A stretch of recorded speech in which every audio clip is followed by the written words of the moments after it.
నమస్తే అండి. నా పేరు డీకే రెడ్డి. ఒకప్పటి గుంటూరు జిల్లా, నేటి బాపట్ల జిల్లా అయినటువంటి చెరుకుపల్లి మండలం పొన్నపల్లి గ్రామం నుంచి మాట్లాడుతున్నాను. నా క్వాలిఫికేషన్ వచ్చేసరికి ఎంసీఏ ఎల్ఎల్బి అండి. నేను అడ్వకేట్గా ప్రాక్టీస్ చేస్తూ పొట్టేళ్ల పెంపకం అనేది చేయటం జరుగుతుందండి. నాకు ఎల్ఎల్బి కంప్లీట్ అయిపోయి ప్రాక్టీస్కి వెళ్తున్న టైంలో ఈ కోవిడ్ అనేది రావడం జరిగిందండి. ఈ పాండమిక్ టైంలో ఏంటంటే ఖాళీగా ఉండటం కన్నా కూడా ఏదన్నా చేస్తే ఎలా ఉంటుందన్న ఒక ఆలోచన వచ్చింది. ఆ ఆలోచన నుంచి వచ్చిన ఒక కొత్త ఆలోచన ఏంటంటే పొట్టేళ్ల పెంపకం. అయితే ఇది కొత్త ఆలోచన అని చెప్పడం కన్నా కూడా మా నాన్నగారికి ఏదైతే 25 ఇయర్స్ నుంచి 25 సంవత్సరాల నుంచి ఆయన అనుభవంలో ఉండి చేస్తున్నారో దాన్నే కొంచెం ఎందుకు బిగ్గరగా పెద్దగా చేయకూడదు, ఈ పరిశ్రమలాగా ఒక చిన్న పరిశ్రమలాగా ఈ వ్యవసాయ ఆధారితమైనటువంటి పశుపోషణ అనేది ఎందుకు పెంచకూడదన్న ఆలోచనలో నేను దీన్ని కొంచెం ఇనిషియేషన్ చేసుకున్నానండి. ఈ ఇనిషియల్గా ఏంటంటే మనకి ఈ పొట్టేళ్ల పెంపకం అనేది ఎంతో కొంత లాభదాయకంగా కూడా ఉంటుంది, మనకి వ్యవసాయ ఆధారిత సంబంధంగా ఉంటుందండి. సో అందుకని నేను ఈ పొట్టేళ్ల పెంపకాన్ని కొంచెం బిగ్గర్ సైజుగా తీసుకెళ్లాలన్న ఆలోచనలో నుంచి పొట్టేళ్ల పెంపకం అనేది నేను స్టార్ట్ చేయడం జరిగింది. మెయిన్ ఇందులో ఏంటంటే ఎటువంటి జాతులను తీసుకోవాలి, వాటికి పెంచడానికి కావాల్సిన జాగ్రత్తలు, వాటిలో వచ్చే లోటుపాట్లు, అవకతవకలు ఇవన్నీ తెలుసుకుని సో కొంచెం కొంచెంగా పెంచుకుంటూ ఇనిషియల్గా 10 నంబర్తో స్టార్ట్ చేసి ఇప్పుడు నా ఫామ్లో 50 జీవాలు ఉన్నాయండి. ఈ 50 జీవాలని పెంచడానికి నేను తీసుకునే జాగ్రత్తలు ఏంటి, ఎటువంటి జాతుల్ని ఎటువంటి పిల్లల్ని మనం సెలెక్ట్ చేసుకోవాలి ఆ జీవాల్లో, ఇప్పుడు వాటి వివరాలు మీకు తెలియజేస్తాను.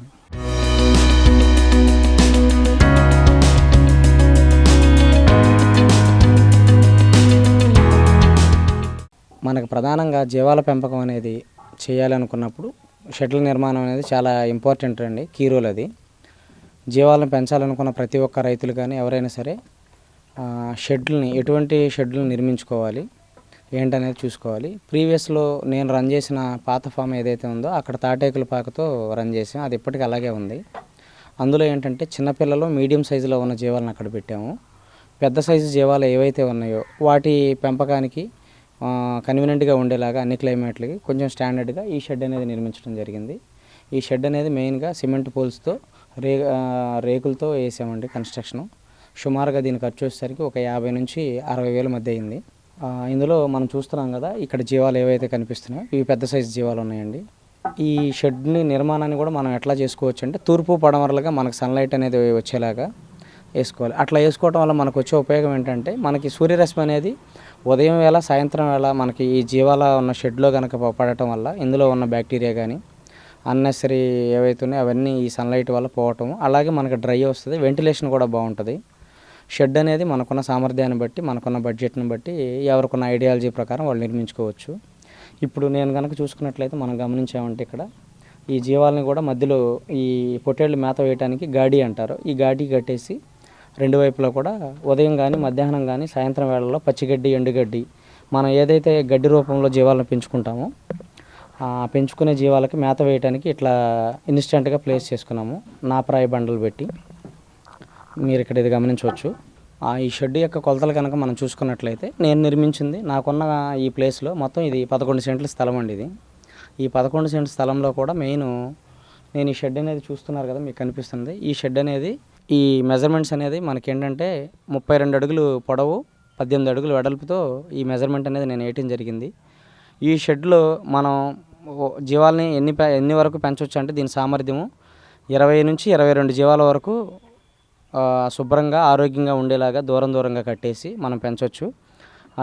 ఈ 22 జీవాలతో పాటు మధ్యలో ఏదైతే మనకి ప్లేస్ కనిపిస్తుందో ఒకవేళ మనం యూటిలైజ్ చేసుకోవాలనుకుంటే ఈ గాడి అనేది అటువైపు ఇటువైపు కన్స్ట్రక్షన్ చేసుకుని ఈ సెంటర్లో కూడా మళ్ళీ ఒక 6 నుంచి 8 జీవాలను కూడా మనం కట్టుకోవచ్చు.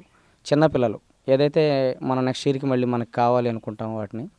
సో ఓవరాల్గా చూసుకున్నట్టయితే ఈ షెడ్ అనేది 30 జీవాల వరకు సరిపోతుంది.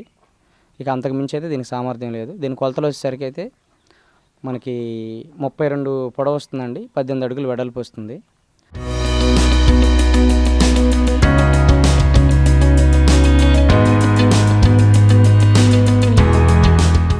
జనరల్గా ఏంటంటే ఈ పొట్టేళ్ళని సాయంత్రం 6 గంటల నుంచి ఉదయం 6 గంటల వరకు ఏదైతే రాత్రిపూట సమయం ఉంటుందో ఆ సమయంలో ప్రొటెక్ట్ చేసుకుంటానికి వీటికి నివాసయోగ్యంగా ఉండటానికి ఈ షెడ్ అనేది నిర్మించడం జరిగింది. సో ప్రజెంట్ అయితే ఇక్కడ ఉన్నాయిలే కానీ యాక్చువల్గా ఏంటంటే జీవాల పెంపకంలో 3 స్టెప్స్ ఉంటాయండి. పొట్టేళ్ళని ఏ టైంలో ఎక్కడ కట్టాలి జీవాలని. సాయంత్రం 6 గంటల నుంచి ఉదయం 6 గంటలు, ఈ 12 గంటల రాత్రి కాలం ఏదైతే ఉందో రాత్రి సమయం ఈ రేకుల షెడ్లో కట్టాలి. ప్రజెంట్ అంటే కొంచెం అక్కడ కన్స్ట్రక్షన్ అవ్వకపోవటం వల్ల ఈ తాటేకుల పాక ఇక్కడ కట్టామండి.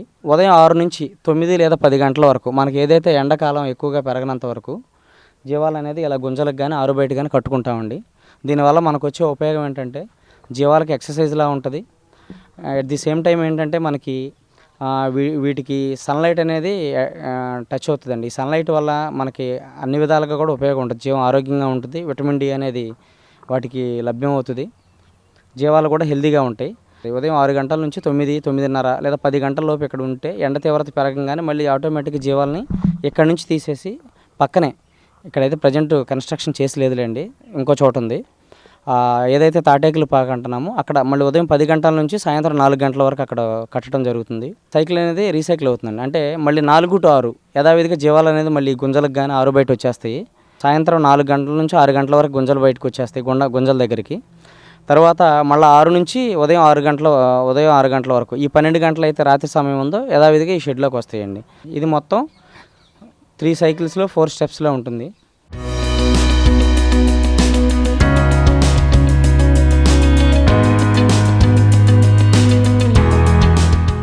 ప్రధానంగా నేను చేస్తున్నటువంటి ఈ పొట్టేళ్ల పెంపకంలో 2 రకాల జాతులు అనేది ఎంపిక చేయడం జరిగిందండి. ఆ 2 కూడా మన గుంటూరు జిల్లాకు సంబంధించినవి, మన ప్రాంతీయ జాతులు. ఒకటి చుక్కల జాలవి లేదా మాచర్ల జాతి అంటారు, రెండోది నాటు జాతి లేదా ఒంగోలు జాతి అంటారు. సో ఈ 2 చూసుకున్నట్లయితే ఇక్కడ మన కంటి ముందు కనిపిస్తుంది కదండి, ఇది మాచర్ల జాతి లేదా చుక్కల జాల అంటారు. ఎరుపు తెలుపు రంగులో ఉంటుంది. నా ఫామ్లోనే అతిపెద్ద సైజ్ అండి ఇది. దీని లైవ్ వెయిట్ వచ్చేసరికి అప్రాక్సిమేట్గా 90 కేజీల దాకా వస్తుంది. ఈ కనిపించేవన్నీ కూడా మన మాచర్ల చుక్కల జాల జాతి అండి. అట్లాగే రెండో కేటగిరీ చూసుకున్నట్లయితే మనం నాటు జాతి అనుకున్నాం కదండి, ఆ నాటు జాతిలో ఇది ఒంగోలు జాతి. ఇది వచ్చేసరికి మనకి వైట్ అండ్ రెడ్ కాంబినేషన్లో ఉంటుంది. ఓకే, ఈ నాటులో ఇది ఒక రకం అండి. మనం దీని కనుక చూసుకున్నట్లయితే ఇది కూడా మనకి నాటు జాతేనండి. ఈ నాటు జాతిలో కూడా ఆకు చెవులు అంటారు దీన్ని, ఇలా పెద్ద చెవులు ఉంటాయి. ఇందాక మనం చూసుకున్నది అయితే చిన్న చెవులండి, ఇది ఫుల్ లెంత్ ఉంటుంది చెవు అనేది. ఇంతకుముందు చూసిన ఒంగోలు జాతికి అయితే జస్ట్ ఒక 2 ఇంచెస్ ఉంటుంది, 2 అంగుళాలు ఉంటుంది. సో ఇది కూడా నాటు జాతి అండి. మనకి ఈ బ్రీడ్ అనేది ఎక్కువగా చిలకలూరిపేట, వినుకొండ సైడ్ లభ్యమవుతుంది. ఇది వచ్చేసి నాటు జాతి అండి. నాటులో కూడా హెవీ సైజ్ అనమాట. దీని కనుక మనం గమనించినట్లయితే ఇక్కడ చిల్ల చెవులు అంటారండి, అంటే 2 ఇంచెస్, 2 అంగుళాల కన్నా ఎక్కువ పొడవు ఉండదు ఇవి. ఇంతకుముందు చూసింది అయితే మనకు ఆకు చెవులు లేదా పెద్ద చెవులు అంటారు. ఇది కూడా మనకి వినుకొండ, చిలకలూరిపేట, అద్దంకి ఈ ఏరియాలో లభ్యమవుతుందండి, ఒంగోలు సైడు. ఇది నాటులో హెవీ సైజ్ అండి, నా ఫామ్లో నాటిల్లో బాగా బిగ్ సైజ్. ఇది కూడా లైవ్ వెయిట్ వచ్చేసరికి మనకి 70 నుంచి 80 కేజీల మధ్య వస్తుంది. సో ఇక్కడ కనుక మనం గమనించినట్లయితే ఇవి బ్లాక్ కలర్ అండి. ఇవి బ్లాక్ కూడా ఏంటంటే మాచర్లలోనే ప్యూర్ బ్లాక్ అండి. ఇది వచ్చేసరికి మాచర్లలో ప్యూర్ బ్లాకు. సో ఈ లెగ్ సైజ్ చూశారు కదా, కాలు మందం కూడా హెవీ సైజు. ఇది మాచర్లో బ్లాక్ ప్యాటర్న్ అండి, బ్లాక్ కలరు. మనం ఇక్కడ కనుక గమనించినట్లయితే ఇది మాచర్లలోనే బ్లాక్ అండ్ బ్రౌన్ కాంబినేషన్ అండి. మనకి బ్రౌనిష్ అనమాట, బ్రౌనిష్ బ్లాక్ అని చెప్పుకోవచ్చు. మనకు చూడటానికి బ్లాక్గా అనిపించినా కూడా పైన ఎడ్జ్ అంతా బ్రౌన్ కలర్లో వస్తుంది. ఇది కూడా జాతి పిల్ల అండి. దాదాపు దీని వెయిట్ కూడా ఒక 70 కేజీలు, 75 కేజీలు అట్లా వస్తుంది లైవ్ వెయిట్. సో దీని ఏజ్ వచ్చేసరికి 1.5 సంవత్సరం ఉంటుందండి. సో ఇక్కడ ఉన్న ప్రతి జీవాంది కూడా 1.5 సంవత్సరం, 18 నెలలు, అంటే మన 1.5 సంవత్సరం అంటే 18 నెలలు అనుకుంటాం కదా జనరల్గా, 2 సంవత్సరాల లోపు ఉంటాయండి ఇవి. ఈ సైజు ఆ ఏజ్లోనే వస్తుంది మనకి. 18 నెలల నుంచి 2 సంవత్సరాల వయసు లోపు ఉంటేనే మనకి ఇంత లైవ్ వెయిట్ వచ్చేసి ఈ సైజులో వస్తాయండి. సో మనం పిల్లల్ని ఎంచుకునేటప్పుడు కూడా మనం 1.5 year పెంచేలాగే ఎంచుకోవాలి.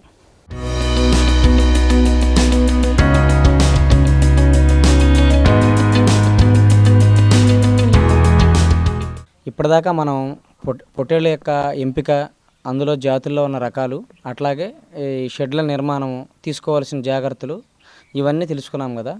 సో ఇవన్నీ చేసేది అల్టిమేట్గా మనం మార్కెటింగ్ చేయడానికి. సో ఇప్పుడు ప్రధానమైన అంశం ఏంటంటే మార్కెటింగ్. అసలు మార్కెటింగ్ అనేది నేను ఎలా చేశాను, మార్కెటింగ్ చేయడానికి కావాల్సిన అంశాలు ఏంటి, ఏ రేట్ నుంచి ఏ రేట్ వరకు అసలు అనేది ఒకసారి తెలుసుకుందాము. మనం కనుక చూసుకున్నట్లయితే ఇక్కడున్న జీవాన్ని కనుక మనం గమనిస్తే ఇది Macherla breed, pure Macherla. Almost entire నా ఫామ్లోనే కాకుండా ఈ చుట్టుపక్కల ఈ చెరుకుపల్లి మండలంలోనే అతిపెద్ద పొట్టేలు అని చెప్పుకోవచ్చు. దీని లైవ్ వెయిట్ వచ్చేసరికి 90 కేజీలు పైనే ఉంటుంది. దీన్ని నేను అత్యధికంగా ఇప్పటిదాకా మునుపెన్నడూ లేని విధంగా 1,40,000 రూపాయలకి అమ్మటం జరిగింది. ఈ పొట్టేళ్ళకి ఎందుకు ఇంత డిమాండు, ఏంటి ఇంత రేటు పెట్టడానికి ప్రాధాన్యత అంటే మనం పెంచే విధానం, వీటికి ఇచ్చే ఫీడింగు, అట్లాగే వీటి మీద తీసుకునే మనం కేరింగ్ అనమాట. వీటి శుభ్రత కానీ వీటిని చూసుకునే తీరును బట్టి ఉంటుంది డిమాండ్ అనేది. ఎక్కువగా ఈ పొట్టేళ్ల పెంపకం అనేది మెయిన్గా మనకు ఆదాయదాయంగా ఉండటానికి ఏ కస్టమర్స్ వస్తారు అంటే, ఒకటి మన దగ్గర నుంచి మంచి బ్రీడ్ తీయించడానికి బ్రీడర్ కోసం వస్తారు. రెండోది మెయిన్గా మనకు టార్గెట్ ఆఫ్ కస్టమర్స్ ఎవరు అంటే బక్రీద్కి ఎవరైతే ముస్లిం సోదరులు ఉన్నారో మనకు వైజాగ్ కానీ, రాజమండ్రి కానీ, విజయవాడ కానీ, హైదరాబాద్ కానీ, గుంటూరు, అలాగే కర్ణాటక, తమిళనాడు, ఇలా ఈవెన్ ఒరిస్సాకు కూడా వెళ్ళినాయి లాస్ట్ ఇయర్ నా ఫామ్ నుంచి. ఇలా ఎక్కడెక్కడైతే ముస్లిం సోదరులు ఉన్నారో బక్రీద్కి వాళ్ళు కుర్బానీకి పోతున్న దేవుడికి చెల్లించుకోవటానికి ఇలా మన ఫామ్కి వచ్చేసి ఈ మంచి బ్రీడ్ ఉన్న వాటిల్లో వాళ్ళకి నచ్చినది వాళ్ళ ప్రైస్ని అందుబాటులో ఉన్న దాన్ని బట్టి సెలెక్ట్ చేసుకుని తీసుకెళ్ళడం జరుగుతుంది. సో ఇప్పుడు ఉన్న వాటిల్లోనే ఇది అత్యధికమైన రేటు. పోయిన సంవత్సరం నేను అమ్మింది 1,20,000. ఈ సంవత్సరం దాన్ని అధిగమించి ఇంకొక 20,000 అదనంగా 1,40,000 రూపాయలు చేసి దీన్ని అమ్మటం మనం జరిగింది. సో ఇప్పటిదాకా బక్రీద్ పోతుల్లోనే అత్యధికమైన రేటు పలికిన జీవంగా దీన్ని చెప్పుకోవచ్చు. ఒక విధంగా చెప్పాలంటే నా ఫామ్కి ఈ సంవత్సరం పేరు తెచ్చిపెట్టిన జీవాల్లో ఇటు ప్రప్రదమైంది. ఇది నాకు చాలా ఇంపార్టెంట్ అయిన జీవం కూడా. దీన్ననే కాదు ప్రతి జీవాన్ని కూడా మేము అంతే చాలా శ్రద్ధతో కేరింగ్ తీసుకుని పెంచడం జరుగుతుంది. మెయిన్ వీటిని పెంచే విధానంలో ఏంటంటే మనం చిన్నప్పుడే ఏదైతే పిల్లల్ని సెలెక్ట్ చేసుకుంటామో ఆ బ్రీడ్ క్వాలిటీ అనేది మనకి ఐడెంటిఫై చేయాలి. వీటికి పెట్టే ఈ ఫీడింగ్ ఏదైతే ఉంటుందో దానా అనేది ప్రధానంగా నా ఫామ్లో నేను ఇచ్చే దానా ఏంటి అనేది ఏంటంటే అందరికీ తెలిసిందే, బట్ అయినా ఒకసారి మనం దీని గురించి తెలుసుకుందాము. మనకి ఈ తెల్లజొన్నలు, మొక్కజొన్నలు, ఉలవలు, సజ్జలు, పచ్చజొన్నలు ఇలా అని ఒక 5 రకాలు ఉన్నాయి. చిరుధాన్యాలు అంటారు వీటిని మనం.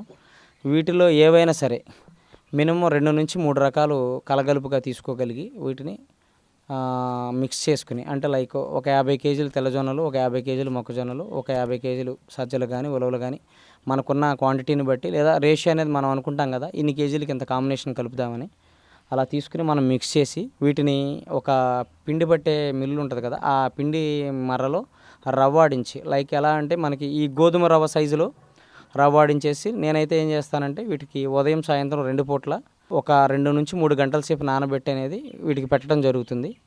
కొంతమంది అవలంబించే పద్ధతి ఏంటంటే వీటిని వండి కూడా పెట్టడం జరుగుతుంది. అంటే మనకు మడ్డాన్నము అంటారు. ఎవరి వారి ఇష్టాన్ని బట్టి వారికి ఉన్న సామర్థ్యాన్ని బట్టి వాళ్ళు పెట్టుకోవచ్చు. నేను మాత్రం నా ఫామ్లో ఉదయం సాయంత్రం 2 పూట్ల దానా అనేది నానబెట్టే పెడతాను. దీంతోపాటు మెడికేషన్ పరంగా వీటికి తీసుకోవాల్సిన జాగ్రత్తలు అనేది కూడా మెయిన్ అంశాల వరకు నేను ఇక్కడ మీకు చెప్పదలుచుకున్నాను.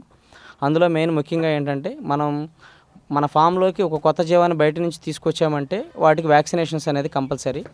సో ఏ జీవానికైనా మనం వ్యాక్సినేషన్స్ అనేది సైకిల్ అనేది మిస్ అవ్వకూడదు. ముఖ్యంగా పీపీఆర్ అనేది ఒకటి ఉంటుంది నాచు రోగానికి సంబంధించి, అట్లాగే బొబ్బ అంటాం కదా దానికి సంబంధించి షీప్ ఫాక్స్ అని ఒకటి ఉంటుంది. ఈ 2 కూడా తరచుగా రెగ్యులర్గా ఇచ్చుకోవాలి. ఇవి కాకుండా ఇంకా చాలా రకాలు ఉన్నాయి. నోటిగళ్ళని, సొంగ అని, మూతివాపు అని, ఈ చిటుకు వ్యాధి అని, వాటికి తగినట్టుగా డాక్టర్ గారి సలహాలు తీసుకుంటూ మనం వాటిని మెడిసిన్స్ అనేది వాడచ్చు.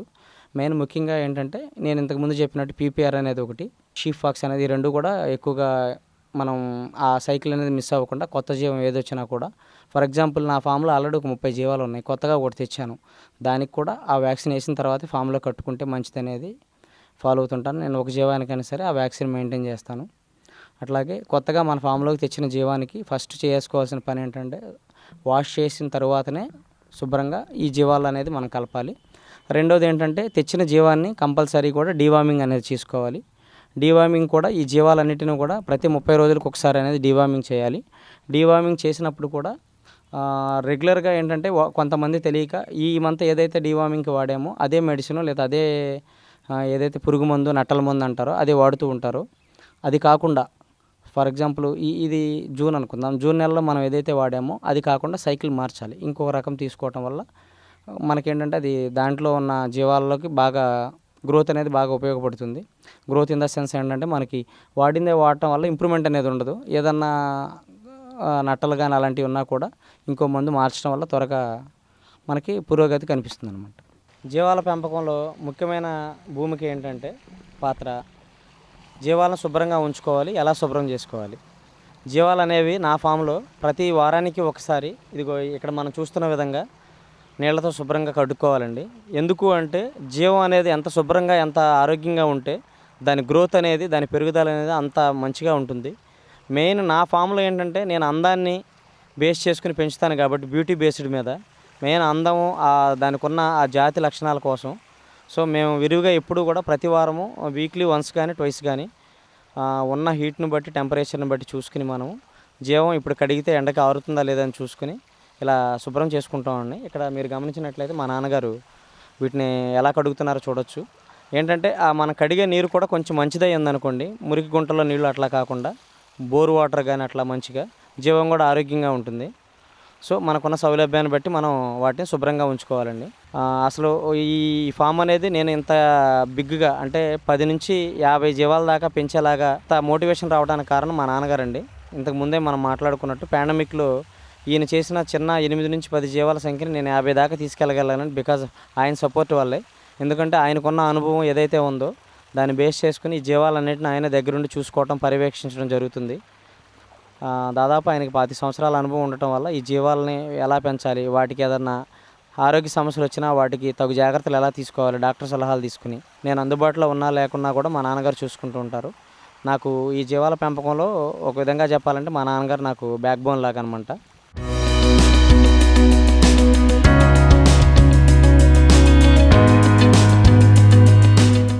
సో మనం కనుక చూసుకున్నట్లయితే ఇప్పుడు జీవాల్లో ఎంత ఏజ్ ఉన్న వాటిని లేదా ఏ ఏజ్ పిల్లల్ని మనం ఎలా సెలెక్ట్ చేసుకోవాలనేది కనుక తెలుసుకుందాము. జనరల్గా ఏంటంటే జీవాలు కొనుక్కునేటప్పుడు మనం అబోవ్ 100 డేస్ అండి, అంటే 3 నెలలు పైబడి 100 రోజులు కంప్లీట్ అయ్యి ఉన్న పిల్లల్ని మనం ఎంచుకోవాలి. అంటే అది ఎలా తెలుస్తుంది అంటే వాటికి బోట్ వస్తుందండి, అంటే కొమ్ము ఏవైతే ఉన్నాయో ఆర్మ్స్ అంటారు కదా, అవి కొంచెం ఒక అంగుళమో అరంగుళమో వస్తుంటాయి కదా, అట్లా 100 రోజులు పైబడి ఏజ్ ఉన్న వాటిని పాలు అనేది ఎంతో కొంత తల్లి దగ్గర నుంచి మరిచిన వాటిని తెచ్చుకోవటం వల్ల మనకి ఈజీగా మనం ఏదైతే ఫీడింగ్ ఇస్తామో ఫీడ్ కానీ అంటే మనం పెట్టే దానాలు కానీ గడ్డి కానీ అవలేలుగా తినగలుగుతాయి. కొద్దిగా ఇబ్బందులు అనేవి తక్కువగా ఉంటాయండి. నా ఫామ్లో కనుక చూసుకున్నట్లయితే ఇన్ లీస్ట్ కేస్ 100 డేస్ అనేది పిల్లని తీసుకుంటాను. జనరల్గా నేను ఇచ్చే ప్రిఫరెన్స్ ఏంటంటే 4 నుంచి 6 నెలల మధ్య వయసులో ఉన్న పిల్లల్ని తీసుకోవటం వల్ల నాకు పిల్ల అనేది పుట్టుకలు దాని యొక్క గుణగణాలన్నీ మనకు తెలుస్తుంటాయండి. మెయిన్ ఏంటంటే పిల్ల ఏదైతే ఆ పుట్టుక ఉంటుందో ఆ పుట్టుకను బట్టి కూడా మనం పిల్లల్ని తీసుకోవటం వల్ల మనకి దాని గ్రోత్ ఎంతవరకు వస్తుంది ఈజీగా అవుతుందండి. దాని మెయింటెనెన్స్ అనేది ఈజీ అవుతుంది. అదే పాల పిల్లల్ని తీసుకొస్తే మనకేంటంటే పెంపకంలో కొన్ని ఇబ్బందులు ఎదురవుతుంటాయి. పాలు మరవని పిల్లల్ని కనుక తల్లి దగ్గర నుంచి వేరు చేసి తీసుకొస్తే. సో మెయిన్ ఇక్కడ మనం నోటీస్ చేసుకోవాల్సింది ఏంటంటే మినిమం కాస్ట్ అనేది ఒక లైన్ కనుక తీసుకున్నామంటే 100 డేస్ బిలో అనేది తీసుకోకపోవడం మంచిది. నేను కనుక ప్రిఫర్ చేసినట్లయితే 4 నుంచి 6 నెలలు 120 డేస్ నుంచి 160 డేస్ వరకు అనేది ప్రిఫర్ చేస్తానండి, 180 డేస్ మధ్యలో తీసుకోవటం అనేది. సో ఇక్కడ కనుక మనం ఇంకో పాయింట్ గమనించినట్లయితే ఈ పిల్లల్ని పెంచుకున్నప్పుడు కూడా మనం తెచ్చుకునే ప్రతి పిల్లలకి కూడా వ్యాక్సినేషన్స్ అనేది ఫాలో అవ్వాలి. ఈ పిల్లలకి ఏంటంటే ఎటువంటి డైట్ అనేది ఏ టయాల్లో ఇవ్వాలనేది చూసుకుంటే మనకున్న సౌలభ్యాన్ని బట్టి 3 షెడ్యూల్స్ పెట్టుకోవచ్చండి. ఎర్లీ మార్నింగ్ అనేది మనం దానా ఇచ్చుకుంటాము. దానా ఇచ్చిన తర్వాత ఒక 2-3 గంటలు గడిచిన తర్వాత 11 ఆ టైంలో ఇచ్చుకోగలిగితే పచ్చిగ్రాసం కానీ ఎండుగడ్డి కానీ లేదంటే వేరుశనగ కంప కానీ ఏదో ఒకటి కూడా మనం ఇచ్చుకోవచ్చు. అట్లాగే మళ్ళీ సాయంత్రం 3:30-4 టైంలో మళ్ళీ దానాది మనం ఇచ్చుకోవచ్చు అండి. మళ్ళీ సాయంత్రం 7-8 ఆ టైంలో రాత్రిపూట మళ్ళీ పచ్చిగడ్డి కానీ ఎండుగడ్డి కానీ వేరుశనగ కంప కానీ గ్రాసాలు. ఆ గ్రాసాలు అనేది ఉన్న ప్రాంతాన్ని బట్టి వాళ్ళ సౌలభ్యాన్ని బట్టండి. ఫర్ ఎగ్జాంపుల్ కొన్ని ఏరియాల్లో సూపర్ నైపర్ అని హెగ్జిలోషన్ అని చెప్పేసి వాడుతున్నారు. ఇప్పుడు నేను కనుక గమనించినట్లయితే ప్రప్రథమంగా నా ఫామ్ చుట్టుపక్కల కనుక మనం చూసుకున్నట్లయితే దుబ్బుజొన్న అంటారండి, దుబ్బుజొన్నని వాడుతుంటాను. లేకపోతే మనకు పొలాల్లో దొరికే గరిక తుంగ ఏవైతే ఉంటాయో అవి చిన్నపిల్లలకు కూడా ఏంటంటే న్యాచురల్గా బాగుంటుంది, ఎటువంటి ఇబ్బందులు అనేది ఉండవు. దీంతోపాటు వేరుశనగ కంప ఉంటుంది కదా, ఆ వేరుశనగ కంపను కనుక మనం తెచ్చుకున్నట్లయితే వర్షం పడిన టైంలో పచ్చిగడ్డి అందుబాటులో లేకపోయినా కూడా మనం పెంచుకోను ఇబ్బంది ఉండదు వాటిని మేతకి పెంచడానికి. అట్ ద సేమ్ టైం ఏంటంటే ఎండుగడ్డి అయినా సరే పిల్లలకి కనుక మనం తినటం కనుక అలవాటు చేయగలిగితే మంచిదండి. ఎందుకంటే మనం పెట్టే పోషకాల్లో ఈ గ్రాసాల్లో కూడా మెయిన్ పచ్చిగడ్డితో పాటు ఎండుగడ్డి కూడా ఎంతో కొంత పెట్టడం అనేది పెంపకంలో చాలా మంచిది. ఎండుగడ్డి వల్ల కూడా మనకు ఉపయోగాలు ఉంటాయండి. సో ఈ విధంగా చూసుకున్నట్లయితే మనం పిల్లల్ని ఏ ఏజ్ నుంచి పెంచుకోవాలి తెచ్చుకుని అట్లాగే వాటికి ఏవైతే మనం గ్రాసాలు ఇవ్వాలనేది మనం తెలుసుకున్నాము. ఇక దానాలు అనేవి కూడా మనం ఒకసారి కనుక మళ్ళీ రివైండ్ చేసుకున్నట్లయితే ఆ పిల్లలకున్న సామర్థ్యాన్ని బట్టి వాటి డైజెషన్ సిస్టమ్ని బట్టి సుమారుగా ఒక్కొక్క దానికి 150 గ్రామ్స్ కానీ 200 గ్రామ్స్ కానీ అలా ఇచ్చుకుంటూ వెళ్ళాలండి. తింటుంది కదా అని ఎక్కువగా ఇవ్వటం వల్ల వాటికి డైజెషన్ ప్రాబ్లమ్స్ రావచ్చు. మళ్ళీ వాటిని ఓవర్కమ్ చేయడానికి మళ్ళీ మనం మెడిసిన్స్ వాడి వాటిని ఇబ్బంది పెట్టి మనం ఇబ్బంది పడటం కన్నా కూడా తక్కువ మోతాదులో అలవాటు చేసుకోవాలండి. కొత్తగా తెచ్చిన జీవానికి స్టార్టింగ్లో కొంచెం తక్కువ ఇచ్చి ఒక 2 నెలలు గడిచిన తర్వాత ఇంకొంచెం అలా ఈ ఏదైతే మనం దానా అనుకుంటామో ఈ మనం పెట్టే ఫీడు ఇది కూడా కాలక్రమేణా కొద్దిగా పెంచాలి తప్ప ఒకేసారిగా మనం ఇచ్చుకోకూడదండి. సో అట్లాగే ఈ జీవాలు అనేది మెయిన్ ఎస్పెషల్లీ ఈ వేసవి టైంలో సమ్మర్లో కనుక మనం నోటీస్ చేసుకున్నట్లయితే నాట్ ఓన్లీ సమ్మర్ అండి, డే టైంలో కూడా ఉదయం 6 గంటల నుంచి సాయంత్రం 6 గంటల వరకు కనుక మనం జీవాలని కట్టుకోవాలి అనుకుంటే ఇదిగో మనం చూస్తున్నాం కదా, ఇప్పుడు మనం కూర్చుని ఉన్నది కొబ్బరి ఆకులతో లేదా తాటాకులతో నిర్మించినటువంటి కత్తిరిపాకలు అంటారు కదా, కొట్టాలు. ఇట్లాంటి కొట్టాలను కనుక మనం నిర్మించుకున్నట్లయితే చల్లగాలి వస్తుంది, ఎటువంటి వేడి కానీ ఎటువంటి ఇబ్బందులు లేకుండా జీవాలు హ్యాపీగా ఉంటాయండి. అట్లా కాకుండా రేకులతో ఇనుప రేకులతో కానీ సిమెంట్ రేకులతో కానీ వేసిన వాటిల్లో పెడితే కొంత ఎండ తీవ్రత అనేది ఎక్కువగా ఉండటం వల్ల ఉష్ణోగ్రత అనేది వీటికి తాకడం జరుగుతుంది. దానివల్ల వీటికి కొంచెం టెంపరేచర్ పెరిగి ఆటోమేటిక్గా జ్వరాలు రావడం కానీ లేదా అదర్ డిసీజెస్ ఏమైనా రావడానికి కూడా అవకాశాలు ఉన్నాయండి. సో మనం గమనించినట్లయితే జీవాలను ఎంచుకునే విధానం కానీ గ్రాసాలు కానీ వాటికి పెట్టే ధాన్యం కానీ ఇవన్నీ చూసుకున్నాం కదా. వీటితో పాటు ఇంకొక ముఖ్యమైన అంశం ఏంటంటే పిల్లలకి ఏ టైంలో ఎటువంటి మెడిసిన్ అనేది వాడాలి. మెడిసిన్ ఇన్ ద సెన్స్ ఎట్లా చెప్పొచ్చు అంటే మనం చిన్నపిల్లలకి ఏంటంటే కాల్షియం అనేది ఎంతో కొంత సపోర్ట్ ఇవ్వడానికి మనం ఉదయం పూట కాల్షియం ఇచ్చుకోవచ్చు అండి. సాయంత్రం పూట మనం పెట్టిన దానా అనేది డైజెషన్ అవ్వడానికి లివర్ టానిక్ అనేది ఇచ్చుకోవచ్చు. ఈ లివర్ టానిక్లో కూడా నెంబర్ ఆఫ్ కంపెనీస్ ఉన్నాయి. అందులో కూడా బెస్ట్ వన్ వచ్చేసరికి బ్రోటాన్ అండి. ఈ బ్రోటాన్ అనేది ఏంటంటే జీవాని యొక్క అరుగుదలని దానికి ఉన్న ఆరోగ్య పరిస్థితులన్నీ సమతుల్యంగా ఉంచడానికి లివర్ ఫంక్షనాలిటీ బాగుండటానికి మనకు ఉపయోగపడుతుంది. సో ఈ బ్రోటాన్ అనే దాన్ని మనం ఏం చేయొచ్చు అంటే జీవాని యొక్క వయసును బట్టి ఒక 100 డేస్ అనుకోండి 5 ml అని, మోర్ దెన్ 4-5 months అనుకోండి ఒక 10 ml 8 ml అని, లేదు ఒక 1 year అనుకోండి ఒక 15 ml అని అలా ఇచ్చుకుంటూ ఉండొచ్చండి. ఇది మనం పచ్చిగడ్డి కనుక ఎక్కువగా విరివిగా పెంచుకుంటూ ఉన్నట్టయితే రోజు మార్చి రోజు వేసుకునే ఇబ్బంది లేదు. కొంతమంది వారానికి ఒకసారి వేస్తారు, కొంతమంది రోజు వేస్తారు, కొంతమంది 2 రోజులకు ఒకసారి వేస్తారు. వాళ్ళకున్న ఏదైనా సరే ఏంటంటే ఇది ఇలాగే చేయాలని ఎక్కడ కొలమానం లేదండి. కాకపోతే ఏంటంటే మెయిన్ మనం గమనించాల్సిన అంశం జీవాన్ని మనం అర్థం చేసుకోవాలి. అన్నిటికీ ఒకే కొలత పెట్టాలి, ఒకేలా తినాలనేం కాదు. మనం పెట్టే జీవం అది ఎంతవరకు తింటుంది, ఎంతవరకు డైజెషన్ సిస్టమ్ దానికి పనిచేస్తుందని మనం అబ్జర్వ్ చేయాలి. మనం 20 జీవాలు ఉన్నా కూడా 20 జీవాలను ఒకేలాగా పెంచడం కాదు. ఆ 20 జీవాలలో మనం ఏ జీవం ఎలా ఉంటుందనేది మనం గమనించాలండి. అది గమనించినప్పుడు మాత్రమే రైతు అనేవాడు సక్సెస్ అవ్వగలుగుతాడు. దాంట్లో అవకతవకలు లోటుపాట్లు ఏమైనా ఉన్నా కూడా మనం తెలుసుకోగలుగుతామండి. సో ఓవరాల్గా చెప్పాలంటే మనం పిల్లల్ని తీసుకొచ్చి పెంచుకునే దగ్గర నుంచి పెద్ద అయిన తర్వాత వాటిని ఎలా మేనేజ్ చేయాలి, ఎలా పెంచాలి, అలాగే మన జీవాన్ని మనం పెంచడానికి తీసుకునే ప్రణాళికలు అనుకున్నాం కదా. ఉదయం 6 నుంచి సాయంత్రం 6 దాకా కొట్టాలా ఉండాలని, మధ్యలో మార్నింగ్ 6 to 9 వరకు గుంజలకు కట్టుకోవటం అని, మళ్ళీ ఈవినింగ్ టైంలో గుంజలకు కట్టుకోవటం ఆరు బయట, ఎందుకంటే దానివల్ల మనకు డి విటమిన్ అనేది లభ్యం అవుతుందని. అట్ ది సేమ్ టైం ఏంటంటే ఈవినింగ్ 6 to మార్నింగ్ 6 అంటే రాత్రి సమయాల్లో సెక్యూరిటీ పర్పస్తో ఉండటానికి అన్ని విధాలా కూడా మనం మనకి రేకులు ఉంటాయి కదా, సిమెంట్ రేకులు తీసిన షెడ్యూల్ కానీ అట్లాంటివి నిర్మించుకోవటం వల్ల మనకి వాన నుంచి ఎండ నుంచి కొంత, అట్లాగే మెయిన్ రాత్రిపూట చలి నుంచి కూడా వీటిని చేసుకోవచ్చు. మెయిన్గా ఈ జీవాల్లో ఏంటంటే కొట్టాలా కానీ షెడ్యూల్లో కానీ వాటికి వెంటిలేషన్ వచ్చేలాగా చూసుకోవాలండి. సరైనటువంటి గాలి అనేది వచ్చి బయటికి వెళ్ళిపోతూ ఉండాలి, అలాగే సూర్యరశ్మి పడుతూ ఉండాలి. వీటితో పాటు ఈ జీవాలు అనేది ఎక్కువగా ఉన్నప్పుడు వాటికి ఫ్యాన్లు అనేది పెట్టాలండి. ఎందుకంటే కొత్త ఎయిర్ అనేది వచ్చి ఫ్రెష్గా ఉండాలి, ఆ జీవాలకు కూడా కొంత ఉండాలి. మెయిన్ దోమపోటు అనేది రాకుండా చూసుకుంటానికి వాటికి మెసలు కానీ దోమతెరలు కానీ ఏర్పరచుకోవాలండి. ఇవన్నీ కూడా ప్రప్రదంగా మనం గమనించవచ్చు. నా ఫామ్లో ఇటువంటి జాగ్రత్తలను నేను తప్పనిసరిగా తీసుకుంటాను. ఇలా ఎవరైనా ఫామ్ పెట్టాలి, మేము కొత్తగా చేయాలనుకునే వాళ్ళకి ఇవి ఎంతగానో ఉపయోగపడితే నేను అనుకుంటున్నాను. వీటికి సంబంధించి మీకు ఏదైనా ఇంకా ఎటువంటి డౌట్స్ కావాలన్నా సరే నా నంబర్ తీసుకుని దాన్ని బట్టి మీరు మెన్షన్ చేయొచ్చు. సో ఇప్పటిదాకా మనం తెలుసుకున్నటువంటి ఈ పొట్టేళ్ళ పెంపకం, జీవాల పెంపకం అనేటువంటి అంశాలు మొత్తం నా ద్వారా మీరు తెలుసుకున్నవి కానీ నేను మీకు తెలియజేసినవి కానీ మీకు ఎంతో కొంత ఉపయోగపడితే నేను అనుకుంటున్నాను. అయితే ఈ పొట్టేళ్ళ పెంపకం అనేది ఏంటంటే నాది ఒక విభిన్నమైనటువంటి శైలి అండి. ఎందుకంటే నేను జీవాన్ని తీసుకొచ్చి పెంచి దాన్ని మార్కెటింగ్ చేసేది మొత్తం కూడా ఇది లాంగ్ టర్మ్ ప్రాసెస్ అనమాట. దాదాపు సంవత్సరం నుంచి సంవత్సరన్నర మధ్య అనేది నా దగ్గర జీవం అనేది పెరుగుతుంది. ఇది నన్ను చూసి అందరూ అప్లై చేయాలని కాదు, కానీ ఎవరెవరికైతే సూటబుల్ అవుతుందో ఇందులో వాళ్ళు తీసుకోండి. బట్ ఈ ఎక్సెప్ట్ ఇది కాకుండా ఈ లాంగ్ టర్మ్ అనేది పక్కన పెడితే మనం జీవాలను ఎంచుకోవడంలో తీసుకునే జాగ్రత్తలు కానీ, ఈ మెడికేషన్ కానీ, అంటే జీవాలకు ఎటువంటి వ్యాక్సినేషన్స్ వేయాలని, అట్లాగే జీవాలను శుభ్రంగా ఎలా ఉంచుకోవాలి, ఏ టైంలో ఫీడింగ్ ఇవ్వాలి, దానాలు ఇవ్వాలి, ఇవన్నీ కూడా మీకు నా నుంచి ఉపయోగపడతాయి నేను అనుకుంటున్నాను. సో నేను మెయిన్ ఏంటంటే అందాన్ని బేస్ చేసుకుని పెడుతున్నాను. అందుకనే దీంట్లో కూడా ఇంత రేటులోనే పిల్లలు కొనాలి, ఇంత రేటులోనే మనం అమ్మాలనేది ఇక్కడ ఏం కొలతలు ప్రామాణికం ఏం లేదండి.